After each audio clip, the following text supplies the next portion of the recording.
Sylvain et Anthony déclinent l'invitation à déjeuner à la paillote de Charlie, car ils sont pris par le chantier de la rénovation d'une maison. Le mari de Christelle n'est pas dupe non plus et a remarqué que leur invité a tapé dans l'œil de la jeune fille. À la paillote, Charlie est distrait, ce qui n'a pas échappé à Adrien. Nathan est présent. Charlie leur confie qu'elle a craqué sur un ami de Sylvain qui est venu s'installer chez eux et qu'elle n'a jamais ressenti rien de tel pour un garçon. Nathan est dépité et cherche à discréditer cet ouvrier sexy, mais peine perdue. Après le travail, Charlie cherche à savoir si Anthony a une copine quand elle le voit retirer une bague de son doigt. Il lui explique que c'est tout ce qui lui reste de son père décédé des suites d'une maladie. Charlie lui confie en retour ce qu'elle a éprouvé à la mort de son père. Au cours du dîner, Christelle questionne Anthony sur sa vie privée. Il leur confie qu'il a rompu avec sa petite amie et qu'il n'a pas envie de se mettre en couple maintenant. Charlie en profite pour glisser qu'elle aussi est célibataire et qu'elle aime bien les garçons plus vieux, surtout s'ils ont vécu des choses similaires. Charlie confie ensuite à Christelle ce qu'elle ressent pour Anthony. Mais cette dernière la met en garde. Elle trouve Anthony un peu trop parfait. Mais Charlie pense au contraire que c'est un type bien. Judith informe sa mère de sa décision d'arrêter les études. Judith a changé d'avis sur son avenir et elle en informe Chloé. La jeune fille veut arrêter ses études et continuer de travailler au mât. Elle envisage même un jour de prendre la relève. Mais elle ne reçoit pas le soutien escompté.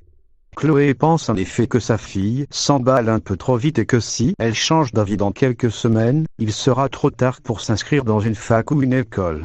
Judith, elle, estime que sa mère n'a pas à décider pour elle. Mais Chloé va voir Alex pour savoir si c'est lui qui a mis cette idée stupide de reprendre le mât dans la tête de leur fille.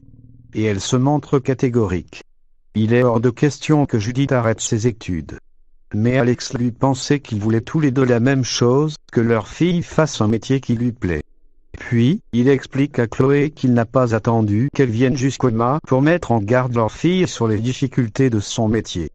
Pour changer les idées de Suleiman, qui peine à se remettre de sa rupture avec Judith, Gabriel l'entraîne à la plage. À la paillote, Camille questionne Judith sur sa relation avec Noah. Cette dernière lui explique qu'ils ne sont pas vraiment ensemble et qu'elle a besoin de faire une pause avec les garçons lorsque Suleiman et Gabriel passent devant leur transat. Les deux adolescents disent bonjour à Camille et ignorent superbement Judith et Nord. Judith est désolée pour sa meilleure amie. Elle trouve injuste que Suleiman fasse la tête à Nord alors qu'elle lui a dit à plusieurs reprises de mettre les choses au clair avec lui. Nord décide d'aller s'expliquer avec les deux adolescents. Elle assure à Suleiman que Judith ne s'est pas fichue de lui et qu'elle était juste perdue. Nord lui explique ensuite que ce n'était pas à elle de lui dire que Judith avait un nouveau copain. La jeune fille pense que ce serait dommage qu'il se fasse la tête tout l'été. Mais Suleiman lui annonce qu'il va quitter Sète et rejoindre son père à Kelvière. Brigitte forcée de choisir entre ses deux fils. William Donnier a disparu. Cyril retient son frère en otage dans le cabanon où ils avaient l'habitude d'aller quand ils étaient petits. Aurore et Bénédicte sont rongées par l'angoisse. Bénédicte craint que Cyril ne s'en soit pris à William. Elle fait part Aurore de sa dernière discussion avec son frère. William lui avait en effet parlé d'un endroit où Cyril et lui jouaient ensemble quand il venait à Sète, mais Bénédicte ignore tout de ce lieu. Brigitte s'empresse de décrocher lorsque William l'appelle, mais au bout du fil, il s'agit en réalité de Cyril. Elle s'inquiète de savoir si William va bien et elle supplie Cyril de ne pas lui faire du mal. Ce dernier veut que sa mère les rejoigne au petit cabanon. Il exige qu'elle vienne seule, et il menace de tuer William si elle parle à la police ou à qui que ce soit d'autre. Une fois qu'il a raccroché, Cyril casse le téléphone de son frère. Il explique à William qu'il veut placer leur mère face à leurs responsabilités. William plaide la cause de Brigitte, mais Cyril est déterminé à lui faire payer ce qu'elle a fait. William supplie son frère de ne pas faire de mal à leur mère, mais Cyril est excédé par ses leçons de morale. William est effrayé. De son côté, Brigitte ment à son mari et prétend qu'elle a une course à faire. À la paillote, les sœurs Donnier sont inquiètes de ne pas avoir de nouvelles de leur père. Manon se demande si Cyril ne serait pas responsable de sa disparition. En entendant les deux sœurs évoquer un homme brûlé, Adrien appelle Nathan qui confirme avoir croisé un individu défiguré la semaine dernière. Sophia prévient aussitôt sa mère. Audrey et Karim rejoignent Nathan qui leur explique où il a vu cet homme brûlé.